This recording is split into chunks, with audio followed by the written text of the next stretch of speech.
And so without any further ado, I would like to introduce Tracy Johnson.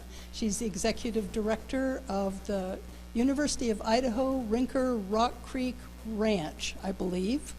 So great. So thanks very much. Thanks, Tracy. Thank you.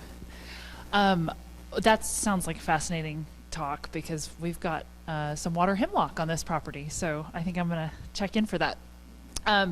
So before we hear from our guest speaker tonight, I just wanted to take a couple of minutes and introduce you to the ranch in case you haven't gotten a chance to go out and visit or haven't heard of it before.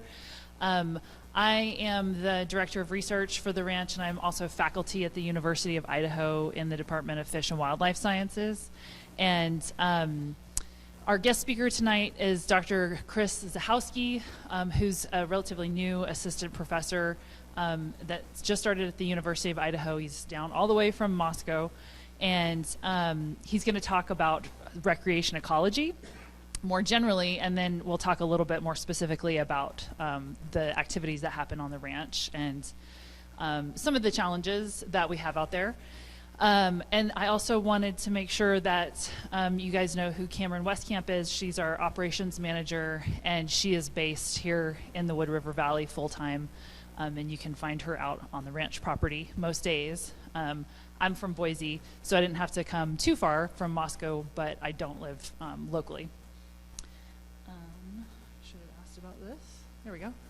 Okay, so the property is owned and managed by the University of Idaho. It is a working cattle ranch, and it is a biological research station. We have, it's collaboratively managed with the Wood River Land Trust and the Nature Conservancy of Idaho. What we do there includes education, research, and outreach. A lot of our education comes in the form of like field courses. We train graduate students out there who are doing their research projects, and we train undergraduates in internship positions. The research component I'll talk more about in a minute, but we're largely interested in understanding more about ecological processes in rangeland systems. And so if you don't know what the rangeland is, it's just the sagebrush steppe. We have about 22,000 acres in total.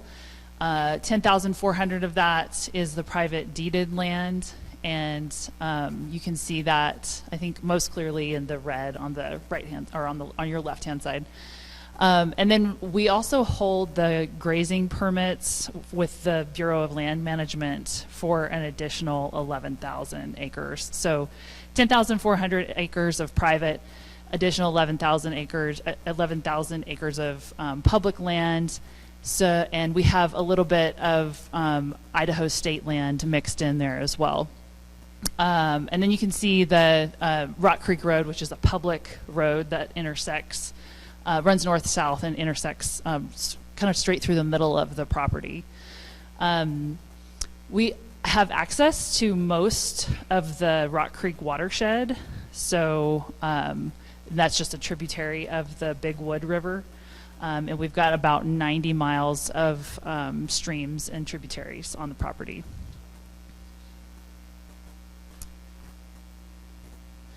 A little bit of history about the property itself. So it was homesteaded in it says the late 1880s, that should say the late 1800s, by the Schmidt family.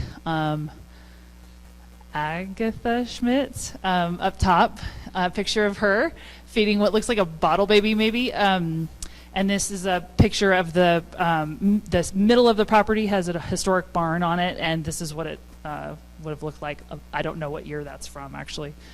But it has been a working cattle ranch for a long time, the whole property has. In the 1980s, it was purchased by the Rinker family and was continued to graze. It was actually planned that it would be kind of subdivided and developed into, I think it was 150, like 10 to 40 acre home sites. But the Rinker family decided to go in a different direction with the property and actually enrolled it into a conservation easement where the development rights were purchased in 2014.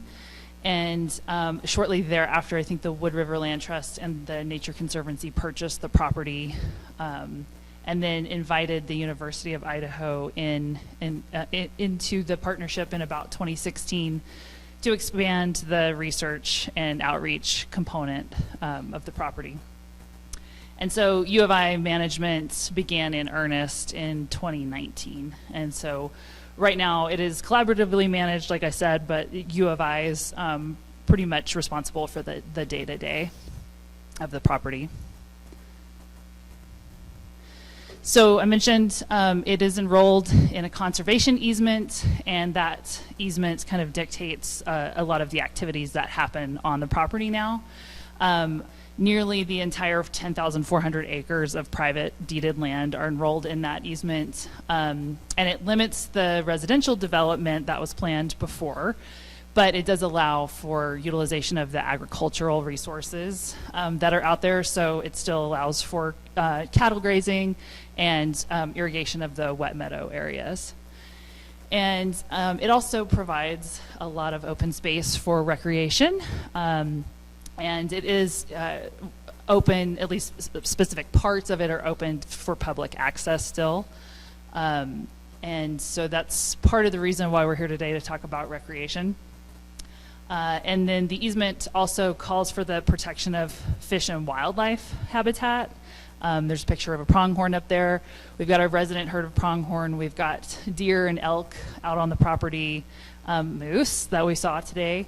And we also have several active sage grouse leks, so it's an important piece of property for greater sage grouse. The ranch is a hugely collaborative effort. Like I said, it's managed by the University of Idaho, and within the university, it's a collaboration between the College of Agricultural and Life Sciences, because of the cattle grazing, and also the College of Natural Resources. Wood River Land Trust and the Nature Conservancy help out with quite a bit and serve on our advisory board. In addition to those groups, we have great representation of a lot of different stakeholder groups on our advisory board. Includes the Idaho Cattlemen's Association, the Office of Species Conservation, U.S. Fish and Wildlife Service, Idaho Department of Fish and Game, some private ranchers, Idaho Rangeland Resources Commission, the Natural Resources Conservation Service, the BLM, and then U of I Extension is active out there, the UI Rangeland Center, and the Idaho Soil and Water Conservation Commission. So we have a lot of players that serve on our advisory board, and we just had an advisory board meeting today and had a great turnout from these groups. And we use the board to get feedback on the type of research projects that we're doing out there, the type of education that we're doing, and the type of management and conservation projects that happen on the ground. And they don't tell us what to do, but they certainly help guide the kinds of questions that we ask and the kinds of projects that we do and how we do them, so that we can continue to do relevant work and fill knowledge gaps that help all of these entities with some of the natural resource challenges that they're faced with. And I mentioned that we do research on the property. Right now there's about 17 different projects in various stages of completion. A lot of these are focused on natural resources, but we also have some animal scientists that work on the property that do research on the cattle themselves. So a lot of our cows come from the Cummings station in Salmon. We do have a herd that's owned by the University of Idaho. But the big objective for us out there is to create a unique in the nation research destination where we can understand a whole lot more about working landscapes. And so some of the projects that have been ongoing out there involve looking at effects of cattle grazing on sage grouse. Sage grouse are not a federally listed species, but they are a species of conservation interest. and they do inhabit a lot of landscapes that have a lot of cows on them. So understanding something about how cattle and sage grouse interact with each other is super useful from a management standpoint. And so we've looked at things like effects of experimental grazing on some of the plants that are really important that sage grouse eat. There's a lot of work on cattle production itself and comparing systems that include cattle out on the range versus cattle that just stay on irrigated pasture. There's a lot of work that involves the development of new monitoring techniques to be able to keep track of condition on the range using remote methods. And when I say remote methods, I mean the data is acquired remotely either through satellite or drones. We've got a few projects looking at effects of relatively new herbicide on annual invasive grasses like cheatgrass and medusa head, and then also looking at effects of that herbicide on non-target plants like the ones that are important to sage grouse. Also looking at effects on animals, potential effects on animals themselves. And we've also got some riparian restoration projects that have happened, and the one with the biggest research component includes what's known as low-tech process-based restoration. These are things like post-assisted log structures that just get pounded into the stream itself, beaver dam analogs where people go in and build a fake beaver dam. We do our best to mimic beavers. And then looking at the effects of those types of restoration methods that don't involve bringing in huge equipment and completely changing the channel. And then finally, we've got an interest in the effects of recreation and how rangelands are being used.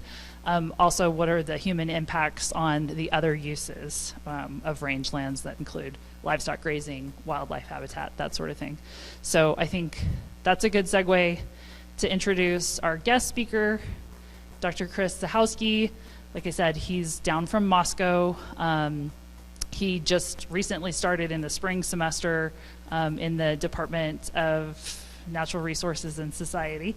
And so I just wanted to say thanks a bunch for coming all the way down, Chris, to talk to us about recreation management.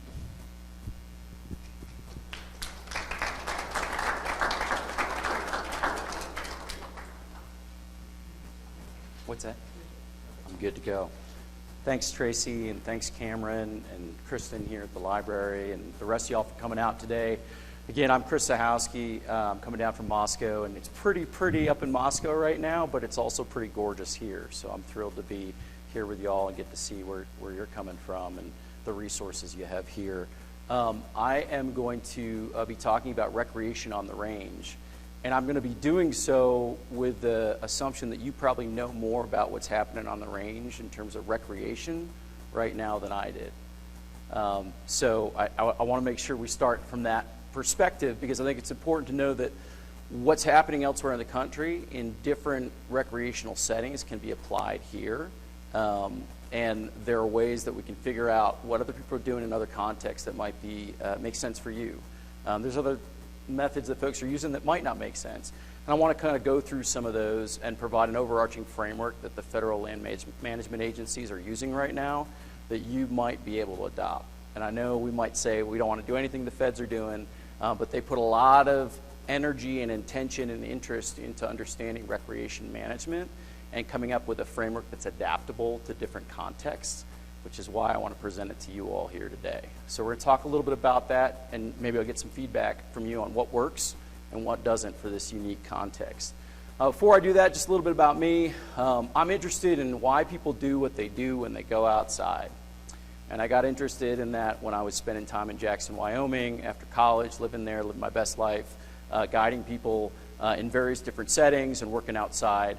And I was trying to figure out why I was doing different things in avalanche terrain or on the river, and why my clients and other people I was taking out on opportunities were acting in certain ways. What were their attitudes, their beliefs, their norms, et cetera, and how did those yield different behaviors? So that kind of started my interest. I did my Ph.D. at University of Utah. Got really interested in air quality. If you spend any time in Salt Lake in the winter, you know there's some pretty big air quality issues down that way. And they drive some really unique behavioral trends in recreation with people leaving the valley leaving the inversion layer to go up and ski. So there's this really unique relationship between the atmospheric conditions and how people escape them through recreation. So I did some work on that, and then found my way to Virginia, which is not necessarily a linear trend to the rangeland, but I did end up out in Virginia with my first academic appointment at Old Dominion University, and did a good amount of work with the National Park Service out there. So we supported 11 different park units in and around DC with visitor use management needs. Everything from Civil War battlefields to performance sites to rock climbing sites, trying to understand what the recreation needs were, the impacts were, how managers were working with folks who were utilizing those spaces. And that brought me here. So I have a dual position with Idaho Parks and Recreation, Idaho State Parks. In my purview is the 30 parks that are in this great state, and trying to understand how we can use some of these recreation management frameworks to support Idaho Parks and Recreation. I also teach at the university up in Moscow, so I'm part of the build out of the NREM program up there, which is a combination between the entrepreneurship program and conservation. Really interesting kind of public-private sector model that's being piloted up that way. So that's what brings me to you. Some of the sample projects I've been involved in the past, I'm not going to talk through all these, but we do everything from PPGIS, trying to have people put points on a map and tell us about the values that are associated with those points across a variety of states and ecoregions. We talk about contentious issues like monuments and Civil War battlefields and ask people their perceptions about those. Those are interesting surveys. We work with whitewater boaters and anglers. We work with people at performance venues. We kind of run the spectrum of leisure and recreation behaviors that people may engage with across a range of different settings. And back east, we were engaged with questions that might exist in those spaces. Here in Idaho, some of those questions are similar, some of those questions are very different. And so my kind of guiding framework for today is how do we manage recreation in this unique context? And before we do that, I'm a social scientist, so my bias is going to be we got to talk to people about what they're doing in these spaces first before we can think about how we're going to manage them. So I just want to walk you through a little bit of a framework that we sometimes use in our setting. There's lots of different theories that support why people do what they do when they go outside. One of them, when we're talking about expectancy value theory, or valence theory, excuse me, and we're operationalizing that into a recreation space, we use what's called the recreation demand hierarchy, which basically says something pretty intuitive that you all already know. People go to specific places to do specific things, and they're motivated because they want to achieve specific benefits. There's certain outcomes they want to get out of going to these places. So for example, when I was back east, living in coastal Virginia, and really wanted to get back to this side of the country, I did a Mill Fork trip. And my activity that I wanted to participate in was multi-day whitewater rafting. So I wanted to go to this iconic wilderness setting.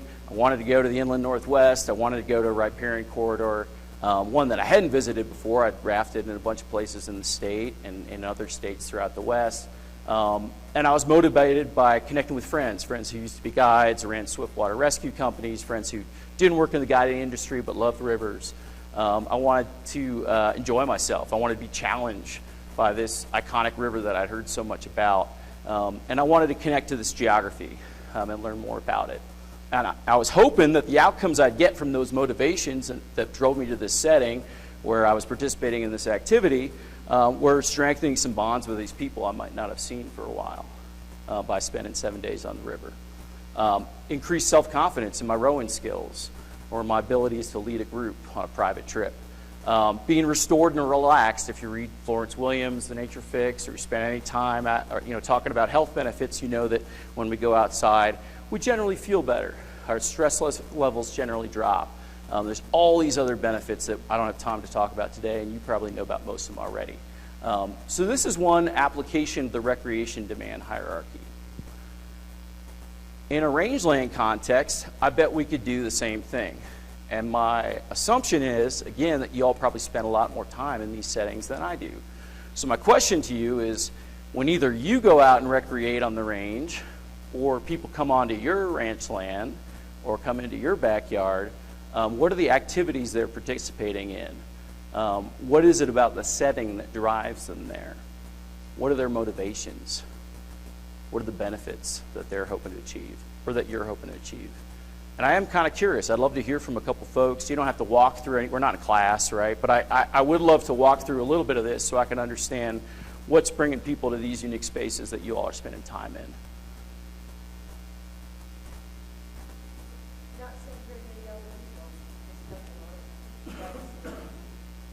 Yep.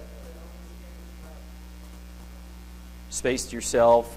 Solitude is a measure we often use in wilderness contexts as well, but it could be that sense of being by yourself and in a wide, beautiful, open space.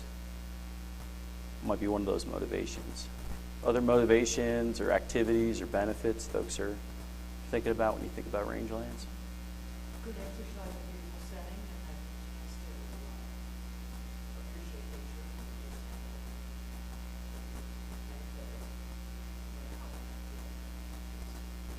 Totally, and we feel that at the end. Like the outcome measure, right, and sometimes is like a physiological measure. We can feel the difference after we go to these spaces.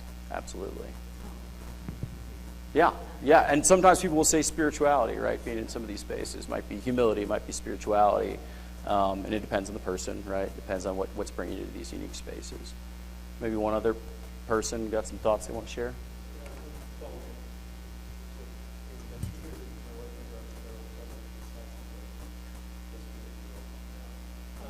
For me, it's also respecting and understanding the natural setting of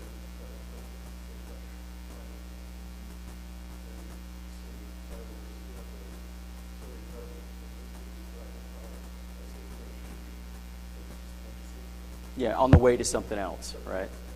And it's a sense of novelty, a sense of wonder, maybe that in an underappreciated space. Yeah. Great. So we could spend the rest of our night talking about these different benefits and outcomes and settings, et cetera. But this is one framework. We use lots of different other ones, and depending on the theorist and the scholar you bring into the room, they might want to talk about a different one. But this is one of the ways we think about why people are going to these spaces to do what they're doing. So I'm sure you all know that there's lots more people going outside now than there ever have been before. And they're trying to achieve a lot of these outcomes and benefits. Sometimes they're in conflict. Sometimes people are going to pursue the same things or different things in a space, and that leads to issues. And this has been something we've been studying in our field for decades. It's not new, but we have more and more people going outside. We don't necessarily have more and more land. We definitely are, folks from land trust and from folks from other agencies are trying to buy up land and create new opportunities. But we still do have these issues where there might be pinch points with the amount of space that's available for folks to be able to achieve these desired outcomes. So in light of this, the federal management agencies you can see up there on the board for years have been managing recreation to try to figure out, okay, what the heck do we do to allow people to go out to these spaces, achieve their desired outcomes, and not compromise the other values that exist there. Cultural values, natural resources, the mandate of that space. And so there have been a lot of different frameworks that have been developed over the past decades. Some of you all might be familiar with limits of acceptable change or verb, indicators and thresholds frameworks. You might be familiar with some of those. You might not be, and that's okay. These agencies got together and said, well, we're all having similar challenges. And we might be in coastal Virginia, where I came from, dealing with recreation pressures in Salt Lake City or in Jackson Hole, Wyoming, or here in Haley, and we might be having the same kind of challenges regardless of the difference in setting. And so how can we take some of these frameworks that we're using kind of parochially across our different agencies and combine them so that if we think about a user who's transecting Rinker Rock Creek Ranch and going to BLM land, we can be using the same language and thinking about recreation management in a similar way while still acknowledging that the mandates might be different in those spaces. So they came up with this framework, took them a number of years. It's flexible, malleable, so that it's not, you have to do the recreation the way the National Park Service does. And this is why I think it's palatable for different agency settings, the state parks, land trusts, et cetera, is that you can adopt it in ways that make sense for your unique management. needs. And if you're a private rancher and you want to allow recreation, you could use it too, right? And you can decide what are the important values for you. So I want to walk through this and kind of explain it a little bit. Some of it's very intuitive, and some of it I'll unpack a little bit. There's 4 steps, and the first step is, why? Why do we need to think about managing recreation and do so in an intentional way? If you spend any time managing a space where recreation occurs, it's complex. People are passionate about why they go outside to do whatever it is that they want to do. And there's sometimes missteps on management agencies. So back east, when I was working with the Park Service, they had closed a wide swath of cliff faces right near Harper's Ferry National Historic. Anyone been to Harper's Ferry? A few folks. So John Brown, that history there. The NAACP, I think, started there through the Niagara movement. Really interesting cultural history. The Potomac River and the Shenandoah River, they intersect right there. So great tubing, a little bit of whitewater rafting, nothing like Idaho. But also some rock climbing. Not iconic rock climbing, but one of the few places you could actually, string up a trad route. And so when peregrine falcons were starting to be reintroduced to this space, climbers were denied access, and they were done so very quickly, unilaterally, without a whole lot of communication and consultation. And you can imagine some of the results of that type of management action. So we were brought in, our team, to understand the issue and start a multi-year process of trying to address the communication deficits and the climbing management needs in that space. So we were brought in after a management action to build the foundation with the climbing community to understand where to go from there. So oftentimes when we're dealing with a recreation management issue, we're trying to clarify why are we here, why are we dealing with this issue, what happened before, and where did people want to go. We might review the area's purpose, legislation. So in Harper's Ferry's case, cultural history is paramount, but they also have natural resource importance there as well. And look at agency policies, et cetera. And at this stage, we're really kind of gathering data. We're trying to understand, what it is that's important to this space and how that might conflict with different recreation uses or align with them. You might be thinking of recreation opportunity and trying to figure out how it aligns with your policies or your opportunities.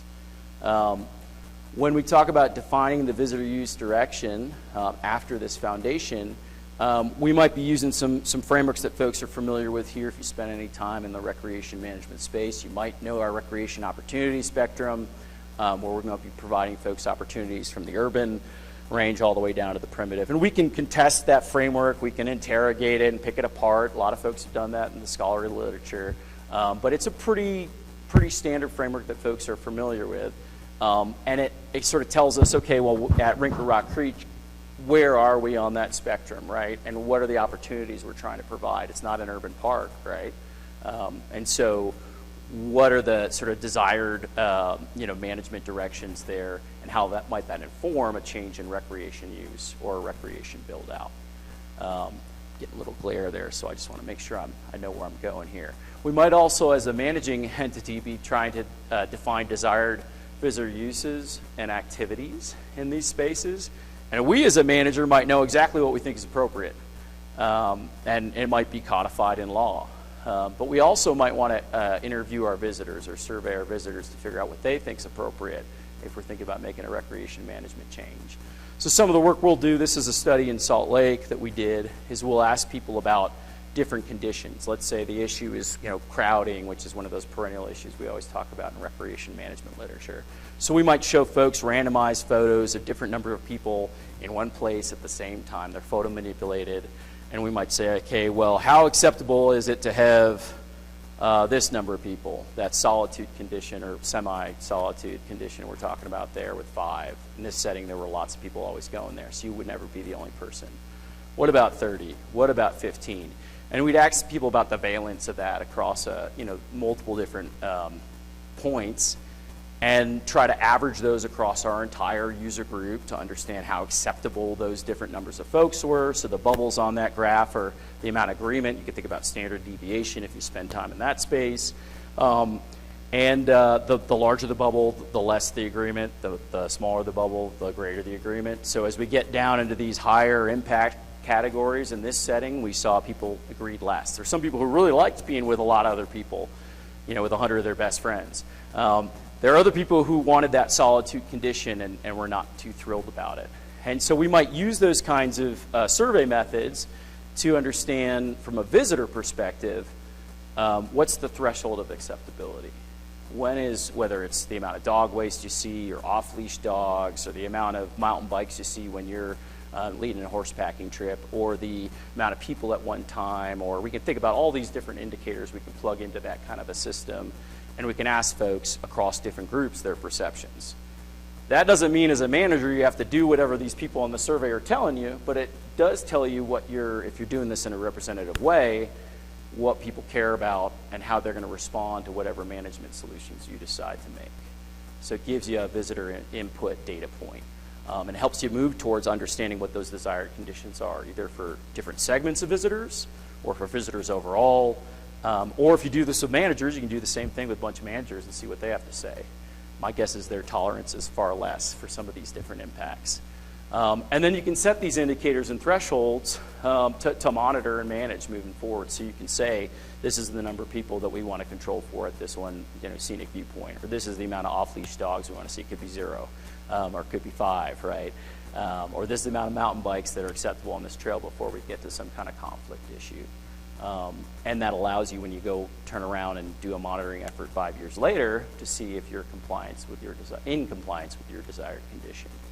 So that's, anyway, defining the visitor use management direction. And then we try to figure out, okay, well, what's the menu of strategies we can use to realize those optimum desired conditions that we've identified after we got the foundation, we figured out what our desired conditions are, how the heck do we get where we want to go?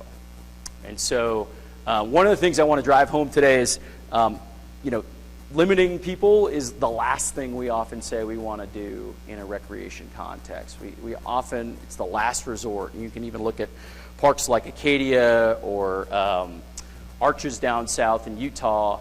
And rather than saying we're going to set a limit of how many people can come in the park, they're saying, okay, we're going to do timed ticketing, and you got to sign up for the ticket when you're going to come into the park, as opposed to we can only have so many people and then we're going to turn you away. So there's a lot of different strategies we can use before we get to this capacity-related piece, which is really a third rail in recreation management for stakeholders and for visitors as well. And so at this identify management strategy stage, we're looking at desired and existing conditions. We're doing those inventories. We might be identifying the strategies we want to use or comparing those to what visitors had to say. We might be developing a monitoring strategy. We might be looking at capacities. There's a lot of different tools that are at our disposal. This picture is from Salt Lake, and it's an undergraduate student who's part of the Urban Ranger group at University of Utah when I was a Ph.D. student. I wasn't really involved a lot with the program, but I helped kind of stand it up. And we basically brought a bunch of students in who were really passionate. Some were Ph.D. students, some were undergraduate students, some were master's students, and they wanted to be involved with an urban trail there. And so we said, okay, why don't you go out and be the eyes and the ears of the trail? Go pick up dog waste, greet visitors. If somebody pops a tire, help them fix the tire if they don't know how to do that, pick trash, etc. And that's a management strategy, right? And you're not obviously in an urban setting here, and you don't have, I think, a large university population. But if you had really passionate local community members who wanted to get involved with Rinker Rock Creek Ranch or somewhere else, you could deputize them to be a volunteer ambassador, right? And get out there and talk to people and learn who's there, and maybe you even got an app that you're plugging data into. I saw 5 people today on the ranch, and then you can have some, informal citizen science monitoring. Maybe they're monitoring sage grouse. Maybe they're monitoring other threatened or sensitive species. I don't know, but you have a lot of different ways that you can manage, whether it's recreation or other uses, with this sort of informal labor force. So that's just one strategy. Lots of other strategies here. At Harper's Ferry, going back to that climbing example, we learned and were told and relearned throughout that communication was the real deficit for Harper's Ferry. The manager communication with the climbing community was just horrible. And there was some acrimony, and there were some, personalities and all those things that happen with sticky issues. But the Park Service decided they were going to add a tab on their Harper's Ferry page about climbing closures because they were seasonal, winter peregrine falcons nesting. Not all the time, not all the time during the year. So they developed this this page around closures. If there was rockfall, they might close an area, right? Or if there was some other need, they might close an area. And so there could be a real-time communication with climbers, so they knew where to go and how to find information. Now, did they update it all the time? I don't know about that, but it was one management strategy that they used to try to engage with visitors, as opposed to just setting a limit or prohibiting use. And then in this framework, the last thing that we often suggest is, rinse and repeat. You're implementing, you're monitoring, and you're adjusting based on the data that you find. And if anyone knows Jason Carl, shout out to him for sharing these photos from Rinker Rock Creek Ranch. He's been dabbling in some trail camera monitoring out there. So he's been placing cameras in different locations to see what people are doing. And when we do this, we don't share those. We usually blur out faces and we anonymize things for confidentiality reasons. And oftentimes when these are placed in our work, they're really to understand spatial and temporal distribution use. We want to know where people are going, when they're going there, how many people we have, and what are they doing. It's not so much to police folks as it is to collect that baseline data so we can understand what's happening in specific spaces where we might not have a direct ranger presence, or there might not be those volunteer ambassadors who are filling out an app or whatever. So it's another strategy you can use to monitor and manage these spaces. So just that's the last step in this sort of iterative process. And I guess my argument in this presentation is that University of Idaho can use this at Rinker Rock Creek Ranch as a framework. You might be able to use it in your unique context as a framework. It's malleable, it's adjustable. You don't have to do what the Park Service is doing or what BLM is doing or what NOAA is doing, right? They're all kind of getting on board for this series of tools and this menu of opportunities that you can use when you're thinking about a recreation issue or an opportunity. It could be, do we expand our opportunities here? And how do we think about the expansion, and what might that do to the existing user groups or the natural or cultural resources that are present? The last thing I want to share with you that's part of, and I should have said this off the bat, a lot of this is taken from the Interagency Visitor Use Management Council's guidebook. So at the end there'll be a QR code, you can snap it, you can bring it up there. I did not create this is not me. Lots of smart people nationwide have been creating this framework for a series of years. We just have the benefit of being able to use it now. One of the other chapters they have in this guidebook is one about the sliding scale. And if you know anything about NEPA or you spend any time in these spaces, there's these sliding scales that help you understand how important an issue might be, how sensitive it might be, how much impact it might cause, who the stakeholders are involved, all those kinds of things, so you can figure out how you allocate resources to it or how you consider it within a decision-making framework. They did the same thing in a recreation context here, and this is one example from the guidebook. They say, if you're a park and you're thinking about expanding overnight use at this popular national park, let's go through a checklist and see, on a sliding scale of low to medium to high, what the impacts might be. So what about natural resources? What about cultural resources? What about impacts to the existing visitor use experience?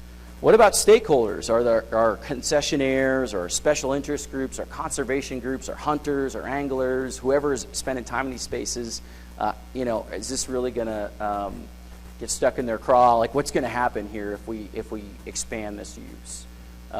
And so this is one way that you could take any opportunity you're going to spend or issue you're facing and do a little bit of a check to see where it ranks.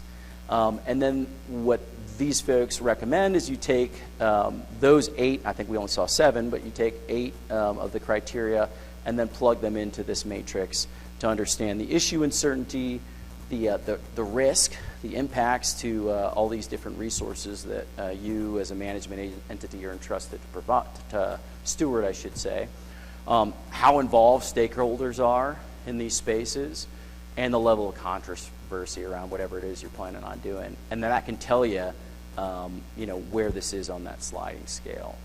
So again, this is another tool in the toolbox that the Interagency Visitor Use Management Council that developed this framework wanted to provide to you. So if we were thinking about Rinker Rock Creek Ranch, we could do this too, and they've got a blank page there. So I don't know how we're doing on time. We doing okay? So if we were thinking about one recreation either management strategy or opportunity at the ranch that we wanted to expand, we could play with this as well. So let's do that. What's one thing we could do at the ranch either to provide a new recreation opportunity or to address something that we think is an impact now? Anyone got one? I'm sure Tracy and Cameron do. Anyone else? Yeah. Expand the trail, so, and maybe formalize some of those user trails and expand the trail system. Okay, so we're going to expand the trail system, and we're talking about motorized, non-motorized, horses, bikes. Who's the user group? All the above. Yeah. So we're not zoning. This is one trail to rule them all. Everyone can use this trail. Okay. So what's the likelihood that that's going to involve sensitive, rare, irreplaceable natural resources? What do we think? Well, this is just a simple low, medium, high. That's the nice thing about this. Now, we could get into those really quantitative measures. We could run studies on, recreation ecology studies to understand soil tread or erosion, incision. There's all kinds of measures that we can utilize to give ourselves some teeth to these qualitative analyses. But for purposes of our time today, low, medium, high in terms of impact to natural resources. What do we think? High. We got some high, folks. Too much traffic. So this group, if this was the managing entity, would say high. What about cultural resources? Okay, so low. We get some low votes there. I'm not seeing any shouts of protest. Likelihood of imminent and significant changes to the natural cultural resources. Maybe high for our natural if we feel like there's a high impact, but for our cultural if we voted low. What were you going to say? I'm sorry, I cut you off. It's hard to put motorized into non-motorized stuff. So I feel like those are different things. Yeah. If we were going to disaggregate between the uses, right, we might see something different. Yep, totally. I appreciate that. What about visitor experience? And I think your point gets to that a little bit too. What's the impact of the visitor experience if we're not zoning, if we let everyone to go on this one trail to rule them all? Positive, negative, high, low, medium, what do we think? High. Yeah, probably high.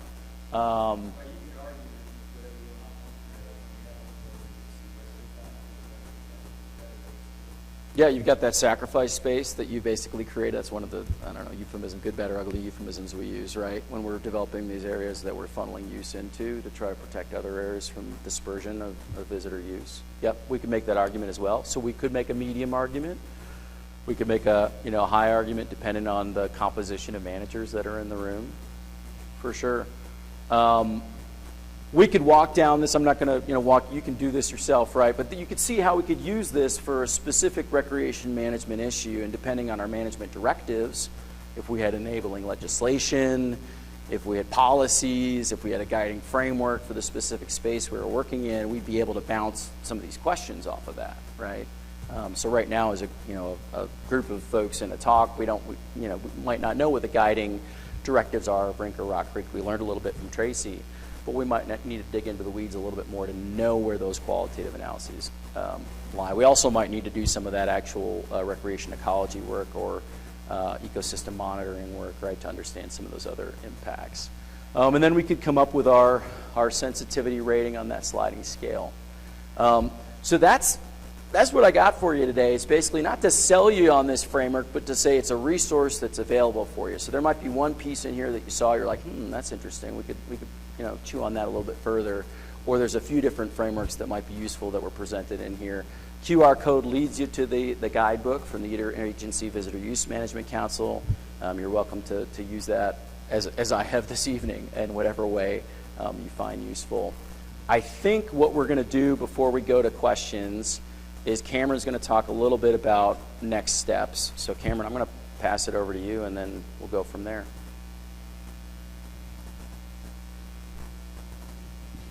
Thanks, Chris. Yeah. Super I'm interesting. going to leave this here for you. Thank you. So I'm Cameron Westcamp. I'm the operations manager for Rinker Rock Creek Ranch. I work for the University of Idaho. And I'm just going to kind of relate some of what Chris said to the ranch specifically. So we talked in some pretty broad terms there, and I'm just going to kind of talk a little bit more specifically about recreation and management at Rock Creek. And so we have a lot of different challenges and opportunities in managing recreation at Rock Creek, but I see Rock Creek as a place where we can study these interactions between user groups, where we can work on strategies for better communication between user groups. I think that's one thing where we could really use some good science and some good information to try to inform how we actually manage the space and communicate with users. And then work and, I talked about the communication, but kind of foster interaction between all of these different users. So at Rock Creek, we have not just multiple types of recreational users, but we have other land users too. We've got an active cattle ranch where we graze cows from May through November, and we have folks that use the ranch for hunting. I mean, that's a recreational use too, but you've got more users than just the average hiker or biker out there.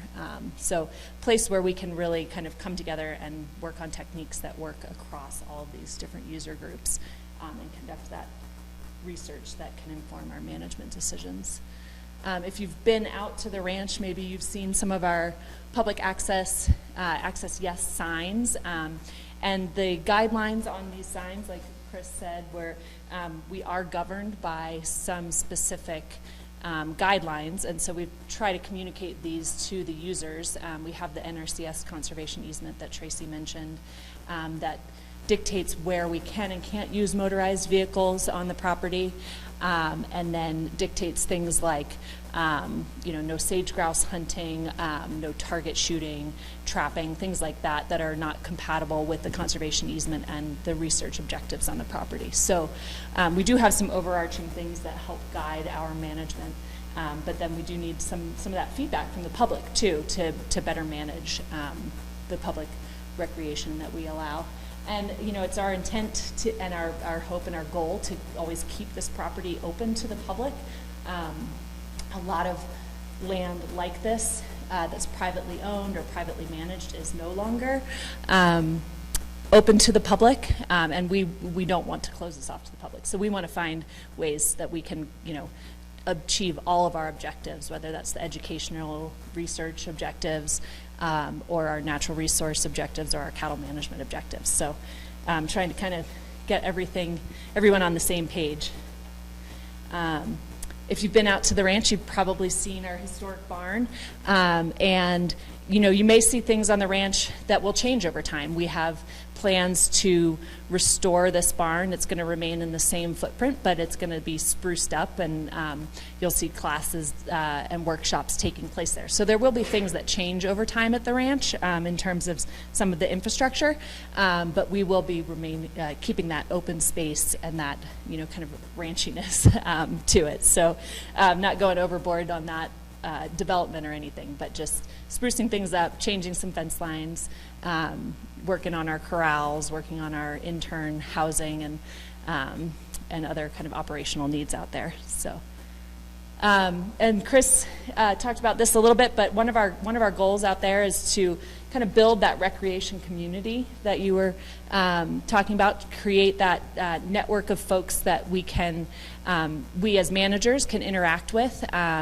that are help us steward the recreation on the ranch, talk with other visitors, or let us know when they see something, a use that's not allowed, or when they notice something like gates left open or cows out of a pasture where they're supposed to be. So just building that community is one of our goals. So hopefully, as we continue to educate the public about recreation at the ranch, we can find some folks that are interested in being part of that recreation community. And then finally, I just want to invite folks to come out to the ranch tomorrow to join us for the second part of the Sagebrush Saturday event. And we will be meeting at the barn, the historic barn in the middle of the property. There's directions here on the right-hand side of the screen. And we're going to build some fence stiles. So fence stiles are like wooden, basically ladders that help you cross over a fence so that You don't have to open or close a gate usually, which helps with why it's cattle management. We have fewer cows that get out of the pastures where they're supposed to be grazing, and just kind of improves some of the recreation access and also reduces some of our management headaches out there. So come join us if you can. We'll be meeting at the barn at 10 o'clock. 10 to noon, we'll be building fence stiles. Yeah. I think, did you want to take some questions? Yeah, absolutely. And the questions could be for me, they could be for Tracy, they could be for Cameron, maybe for some combination of the three of us as well. So I'm happy to take any questions folks might have. Yeah. How long does it take to get from the traffic light? How long does it take to get from the traffic light down to the barn? About 20 minutes. It's a dirt road, so yeah, high experience in the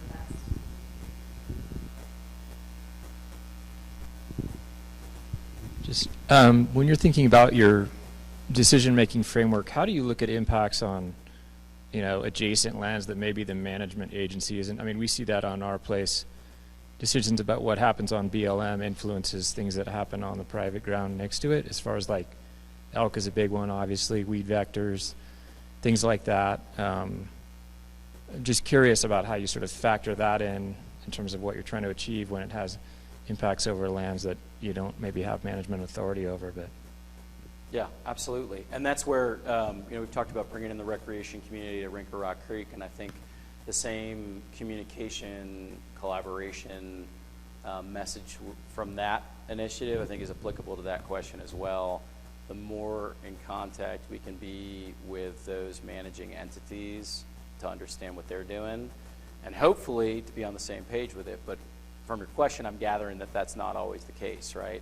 And that definitely happens in a variety of different recreation spaces, where maybe the mandates and the legislation is so different that even if people are on the same page for what the impact is, they have to permit a specific use or have to allow a specific opportunity, even if the manager is aligned with whatever, understands what the impact is for you. So how does that, I guess if the question is how does that impact the sliding scale, or how does that impact your decision, you're in many ways reacting, right, to whatever's happening in that other space. But I think what the Interagency Visitors Management Council anticipated in that question is, if we can all be on the same page for how we're managing recreation, have the same kind of semantics and conversation, then that's going to open up the door to figuring out, okay, if there's an impact on my land, how can I communicate that to you using that same language, that same framework, so we can troubleshoot that and maybe think about it from a transboundary perspective, not just from a your land versus their land perspective. So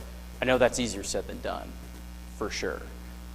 But I think there's a few different ways we could approach it, right? Can you collaborate? Can you communicate with that entity? Versus are you going to be responding and reactive? And then you build that into your calculus.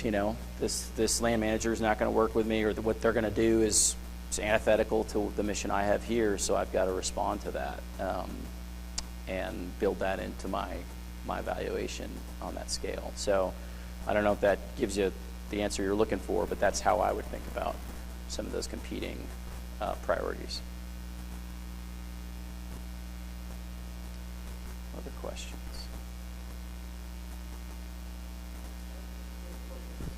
Cameron, what conflicts have you actually observed on the ranch from recreation at this point?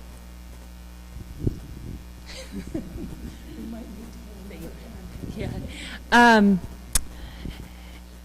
I'd say the biggest thing that we see is gates left open, since it is it is an active cattle ranch. Different times a year we get various gates left open, and that just creates some management headaches. Sometimes we get fences cut if people want to cross an area where there isn't a gate. Sometimes they'll cut the fence to get where they want to go. And so I'd say those are some of the biggest conflicts that we see. We do see some motorized trespass use on trails that are non-motorized. That's something we're kind of working to better put up better signs, maybe put up some more gates and things that will allow hikers through, but not dirt bikes or ATVs and things like that. So I think those are a couple of the conflicts. We do, yeah, and snowmobiles are supposed to stay on Rock Creek Road, which is a county road, and Glendale Road, but sometimes they do trespass off into the meadows and, you know, have fun out there like they want to do, but that's, so that's another sort of conflict, but.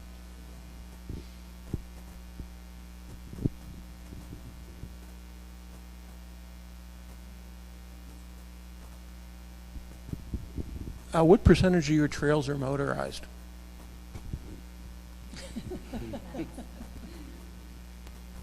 So when the conservation easement was put in place, the NRCS worked with the Land Trust and the Nature Conservancy to identify a couple of two-track roads that are the motorized routes. So the majority, I'd say 95% of the kind of two-track roads on the property and trails and things are non-motorized. And then there's just a handful of areas where motorized vehicles are allowed to travel. And those were put in place when the conservation easement was put in place. So, I'd say we have marginal compliance right now. It's I think it's gotten better over the years.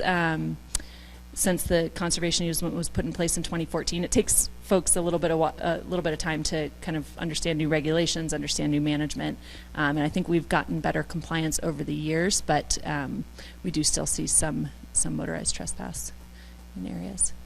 Who are your biggest recreation users? Bikers? I'd say this time of year, it's definitely like gravel bikers, which is sort of a subset of the biking community. I'd call it. They typically stay on Rock Creek Road or Glendale Road, and they do like long, 30, 40-mile gravel road rides. So this time of year, we see a lot of groups of folks doing that.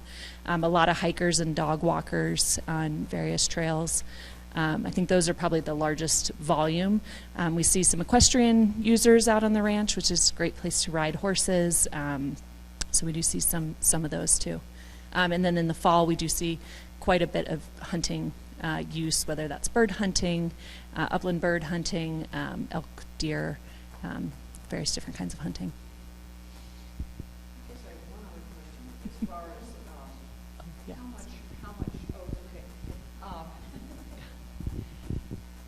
How much advertising, not advertising, but like the BCRD puts maps out there for, trails and in the valley.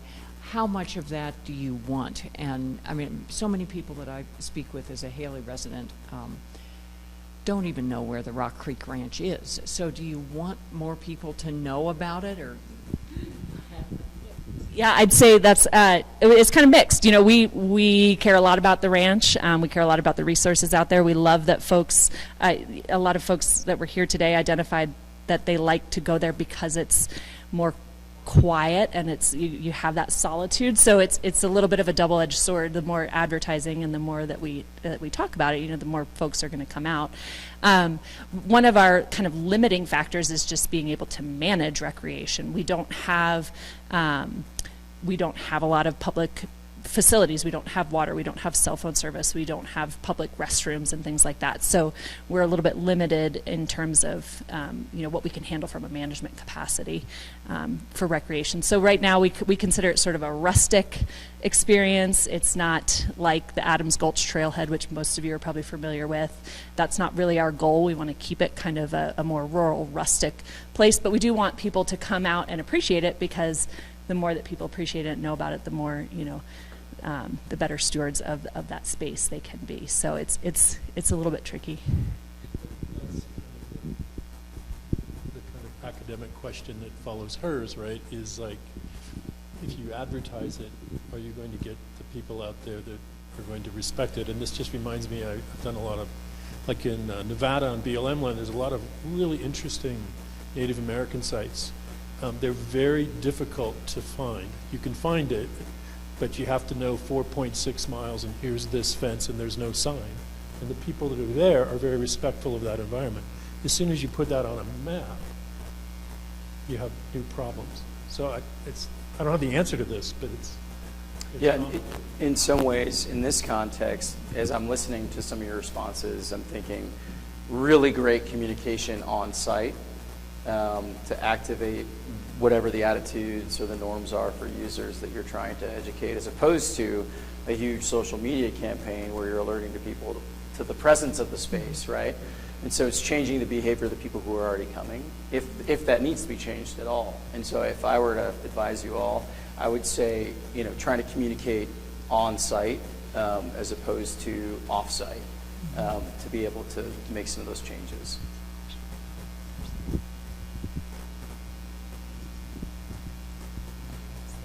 I just have a basic question. For the events that you do want people to attend, how do we find out about them in advance?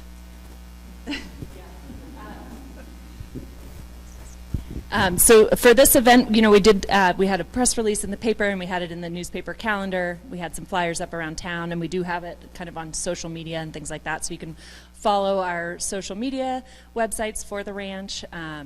We usually try to partner with the Land Trust and the Nature Conservancy for some local advertisement on their social media pages. So typically through the newspaper and social media. And we do list all of our events on our website. Yeah, our Rinker Rock Creek website. You can just Google Rinker Rock Creek Ranch, and it'll take you to the University of Idaho website as well. So we put everything that we do up on that website as well.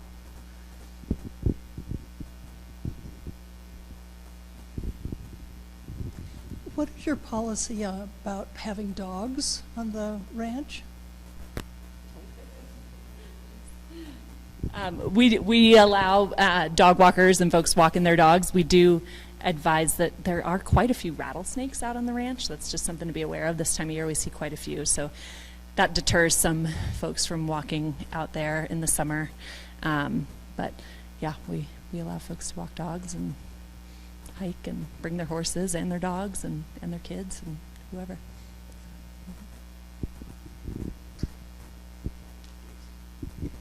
Dr. Zajchowski, do you have any recommendations, best practices? It feels like we live in this world where proactive engagement is really hard to stimulate in the community. Getting people to come and share what they care about and what they want to do, it's like, but then when something gets closed, we have these really reactive, big responses. And how do we get past that when we're thinking about places that we care about and wanting to, develop management that really serves a purpose? How do you bring groups together to start that visioning process? So I'm incredibly biased, but I'm going to say, doing community outreach and/or research efforts proactively to understand what it is that people care about before those big dust-ups happen can provide you with that baseline information, and more importantly, the relationships that you can leverage when things do go sideways. So I think it's really that proactive investment, which is hard, right? To allocate time and resources to something that hasn't yet happened. But I think that is probably the best antidote so that when things do happen, because there's going to be issues, right? You at least have the social capital, right? And the relational capital, maybe some baseline data, so that there's an informed conversation that's already started. There's a relationship that's already there. Because those reactive things are going to continue to happen, but the more proactive we can be, the better. And so one of the things we're doing, and appreciate Tracy and Cameron's support in this, we have a graduate student who will be starting some recreation monitoring and work with Rinker Rock Creek to do just that. And from what I've heard from both of y'all, there are some issues, but there's nothing that's like a polemic right now. And so I think that's great. We have some resources that y'all have allocated towards understanding recreation, visioning for recreation futures and challenges that might exist in that space. And that's the kind of effort. This is why I say I'm biased, right?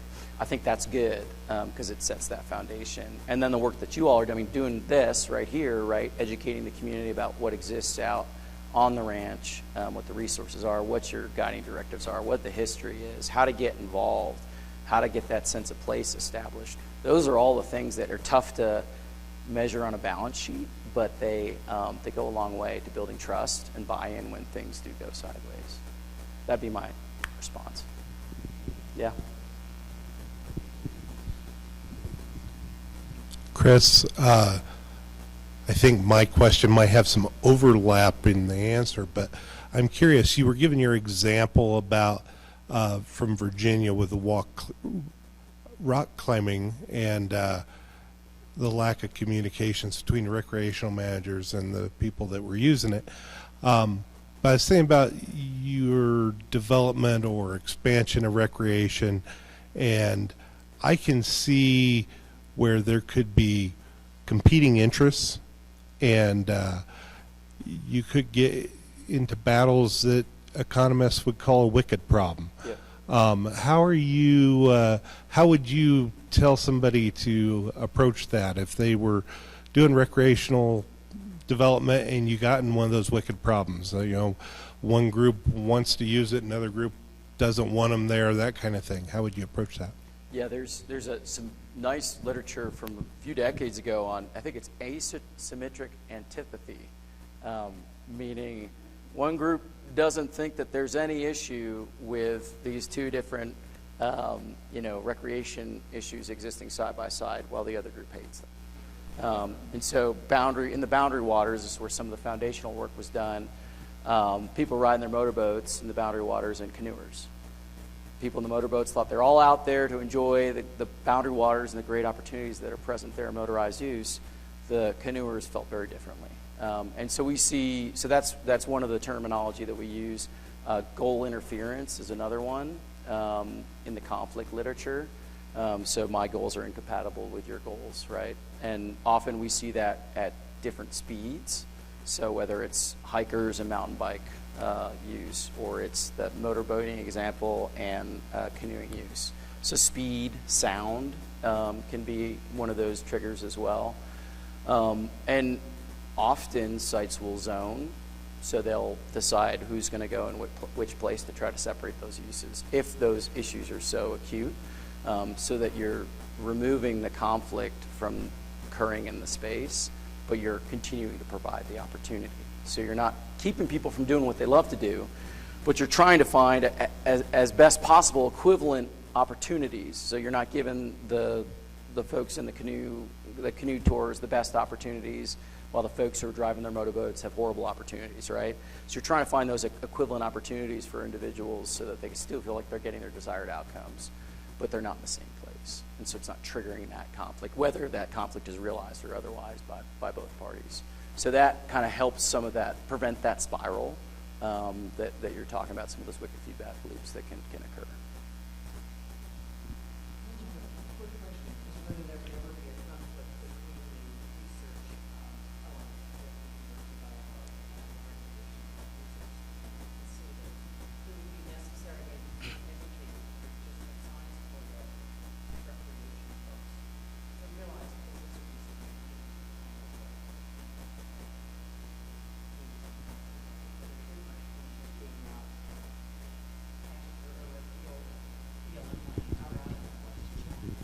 I'm just going to repeat the question. So just thinking about the potential conflict between recreation and research, and Tracy and I have talked about that quite a bit.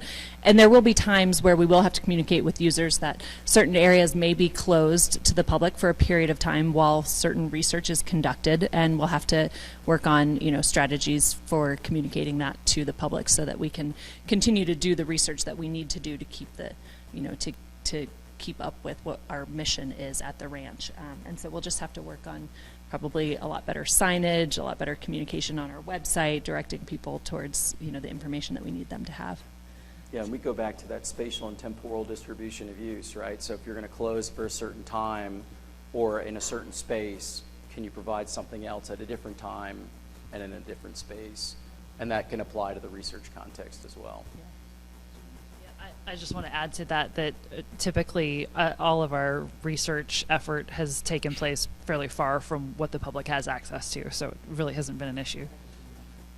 Yeah, at the levels of use that we have right now, but down the road that could change too. So I was just going to make the case, though, maybe surfacing the research that goes on out there just as part of the experience to understand that. I know I've run into botanists from the University of Idaho who've been doing, I think what they're trying to do is eradicate the cheatgrass and see if you can square cattle ranching and stopping the spread of invasive plant life. super interesting talking to these folks out there, but we're 3 miles from the road. But I just wonder if there's an idea to kind of put placards out, because I was also thinking about that in terms of the cultural resources. We all said low because probably, like me, I'm actually a history professor. I was like, what are the cultural resources out there? What was the Shoshone use of the land, right? Are we, is it useful to put up placards? I think people enjoy that and are more respectful, in that regard. So just something. Yeah, I think that's a great point, and I think absolutely as the research evolves and as we have some resources to put up kind of some signage and things like that, I think people would be really interested in that type of information. And certainly when we do have an area that may have to be closed for a research project, communicating what and why would be very important to compliance, I would imagine, and just general interest, because I think at this stage folks are coming out to the ranch. They know now that it's a University of Idaho project, that there is active research, but they might not know what that active research is. So just that education might foster some more appreciation of the property. I'm super happy to know what those cameras are. Yeah. Right. Yeah. Yeah, you're probably on there somewhere in Jason's data set, so, yeah. I think we'll bring this conversation to a close for right now. I think these folks will be around a little bit longer if you want to engage them in conversation. Again, I just want to thank everyone for coming here tonight, and if you want to share this video link with friends or neighbors or colleagues, please feel free. It usually takes about a week to get it edited and up on our website. So thanks again and have a lovely evening.